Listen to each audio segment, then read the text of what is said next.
Software and mathematics. Three major steps was done.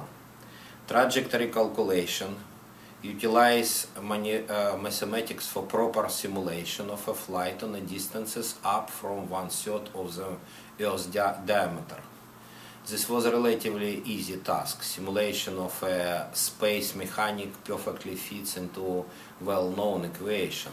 Software allows to test different impulses on a path to the moon.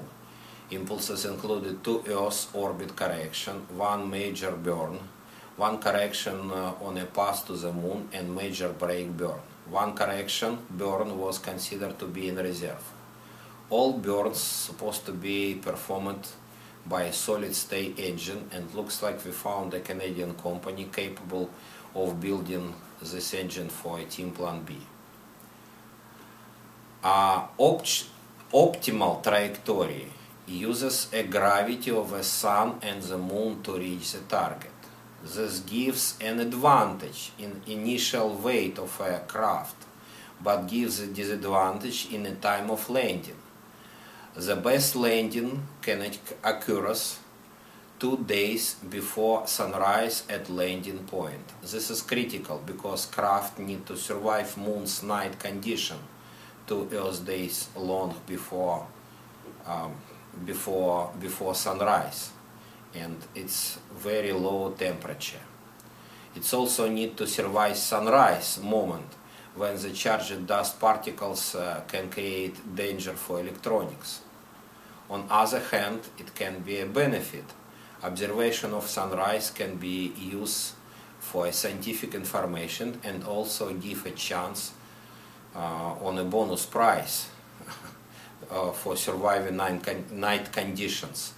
If it will survive 2 days, I think it can survive full night, and we can try to run for this prize. Also, in our trajectory calculation app, we included ability to precisely calculate trajectory on low Earth orbit. Same formulas can be used to simulate flight in closest distances to the moon.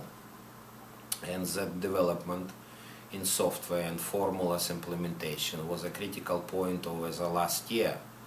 Without proper accounting Earth's flatness, it is impossible to make proper main engine burn. It is an interesting mathematical task by itself.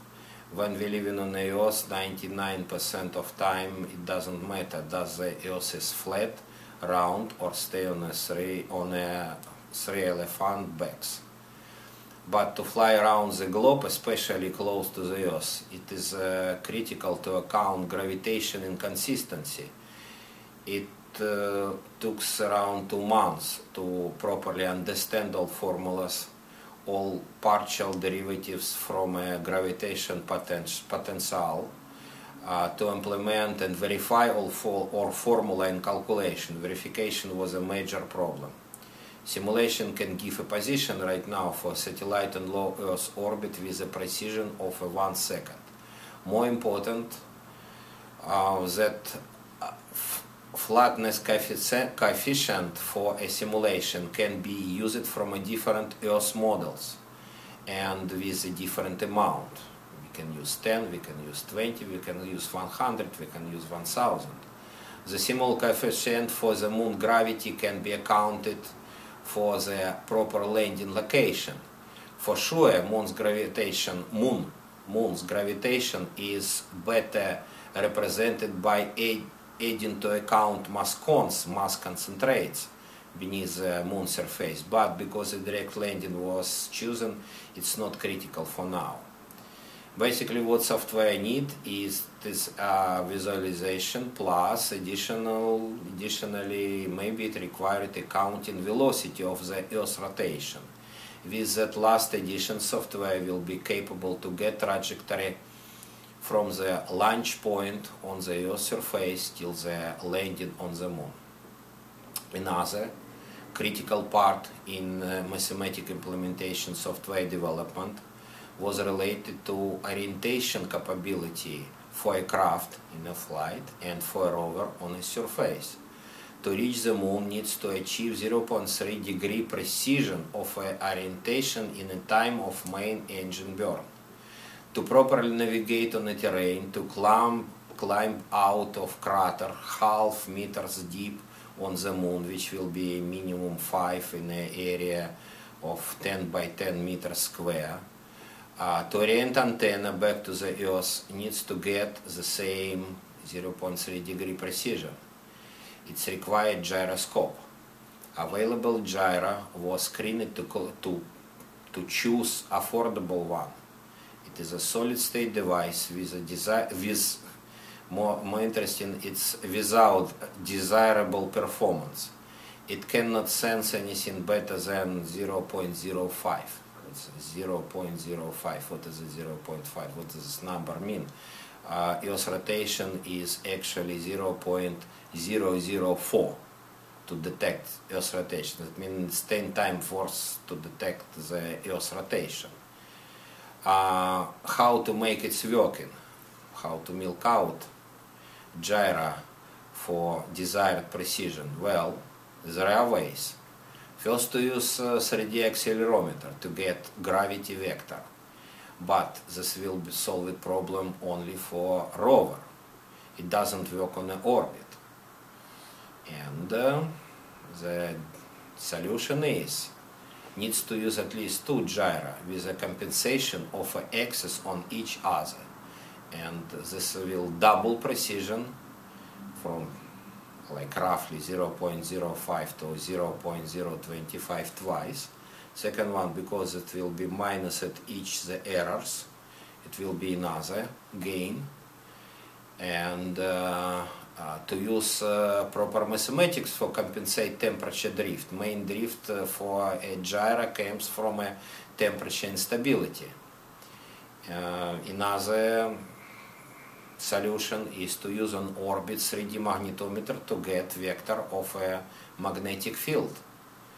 And usual business for a software, undocumented capability of a device. To process quaternion mathematics for at least 2 gyro required fixed point software development. And a mathematical implementation, all openly available software was too slow to do such task, or was implemented not for a suitable flight processor. 2 gyro has to be placed closer as possible to each other, and the implementation require processor cycles, which is translated to required power to perform such task. The regular approach to compensate, for example, drift, or compensate drift of gyro, is to stabilize temperature and account gyro drift after that stabilization. It was interesting, personally for me, it was found that actually, maybe this is a characteristics of a particular solid state gyro, it is possible to compensate temperature drift by a 3D wave representation instead of approach when individual reading from each axis are counted. It's very interesting for me. Like, I still don't have an explanation, and engineers who working with me, they also doesn't have explanation why that's work. Development and time spent on such software paid off. 2 solid states gyro plus software detects Earth's rotation. It's amazing how it's possible with such device which is not capable at all to detect Earth's rotation. With the magnetic field, found that to detect magnetic field with a precision of 0.1 degree needs to average sampling during 1 second. At least on a low Earth orbit, it will be enough information to get elements of the orbit. Disadvantage of that approach, magnetic sensors need to be placed as far as possible from any rotation paths, stepper motors inside the craft. Another disadvantage, readings value of a vector during the time of one round around Earth need to be transferred back to the Earth. Computers on a boat require a lot of power cycles to perform that, the task, which is translated back to available power on a craft.